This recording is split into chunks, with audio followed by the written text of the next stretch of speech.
Hello friends, কেমন আছো তোমরা সবাই? আশা করছি তোমরা সবাই খুব ভালো আছো, আর আমিও আছি ভালোই। তো এই ভিডিওটা কিন্তু আমার অনেক দিন আগের করা, আমি এডিট করতে ভুলে গেছিলাম। তারপরে আজকে একটু ফোন ঘাঁটতে ঘাঁটতে দেখলাম ভিডিওটা আমার ড্রাফটেই পড়ে রয়েছে। তো ভাবলাম ভিডিওটা যখন করেছি তোমাদের সাথে শেয়ার করি। তো সেরকম আর কি কিছু শেয়ার করতে পারিনি। আজকে আমার ডাক্তার দেখানোর ডেট ছিল, আমি না ডেটটা ভুলে গেছি, খুব মনে পড়ছে না আমার কবের করা ভিডিওটা, তবে বেশ কয়েকদিন আগের। তো এখন তো আমি অফিসে আছি, আর সকালবেলা অনেক কাজবাজ করে বেরোই অফিসে, কিন্তু সেগুলো আর তোমাদের সাথে শেয়ার করে ওটা হয় না। তারপরে দেখো অফিস টফিস হয়ে যাওয়ার পরে সারাদিনের অফিসের আর কী কাজ শেয়ার করব। তো খুব একটা তো ফোন বার করি না, মানে ফোনে কাজ হয় কিন্তু ভিডিও করার মতন আর টাইম হয় না। তো তারপরে দেখো অফিস থেকে বেরোনোর পরে আমি যাচ্ছি একটু ডাক্তার দেখাতে, মানে আমার একটা গায়নের সমস্যা দেখা দিয়েছে, তো সেটার জন্যই আমি ডাক্তার দেখাতে যাচ্ছি। তো এখন অনেকটাই চলে এসেছি, প্রায় ডাক্তারের চেম্বারের কাছেই চলে এসেছি। তো ভাবলাম তোমাদের সাথে একটু শেয়ার করে নিই, তো সেই কারণে ভিডিওটা অন করলাম।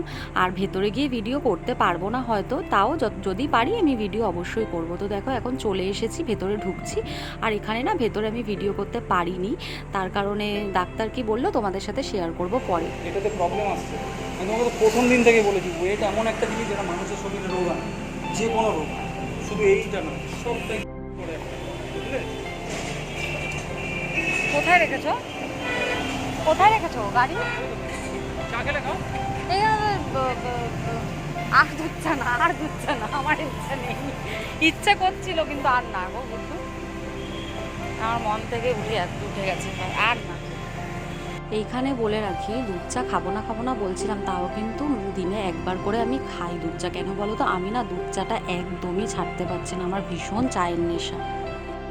তো দেখতেই পেলে কিছুক্ষণ আগেই জাস্ট বাড়িতে আসলাম, আর আজকে একদম কিচ্ছু ভিডিও করতে পারিনি, তোমাদের সাথে কিচ্ছু শেয়ার করতে পারিনি, তাই ভাবলাম একটু কথা বলি, অন্তত ভিডিওটা তো শেয়ার করতে হবে। তো তাই আর কি চলে আসলাম কথা বলতে। তো গেছিলাম ডাক্তারের কাছে, একটু কিছু সমস্যা হচ্ছিল আমার, ওয়েটটা প্রচণ্ড বেড়ে যাচ্ছে।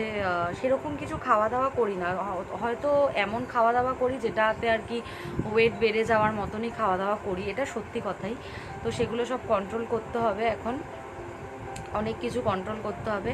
অনেকবার চেষ্টা করেছি কিন্তু ছাড়তে পারিনি বলে যাই হোক আর করা হয়নি। আর ওয়েট প্রচণ্ড বেড়ে গেছে, তার কারণে একটু শরীরের সমস্যাও দেখা দিচ্ছে আস্তে আস্তে। তো সেই জন্যই আর কি গায়নের ডাক্তার দেখাতে গেছিলাম।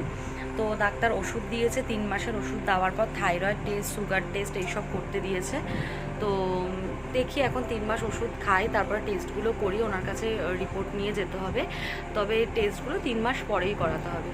তো আসার সময় ওষুধ টষুধ সব কিনে নিয়েই এসেছি। আর মেয়ে এখন অনেকটাই ভালো আছে, অনেকটা বলতে ভালোই আছে, মেয়ে এখন পুরোপুরি ভালো আছে। আর ঠোঁটের কেটে গেছে যেটা, সেটাই রয়েছে।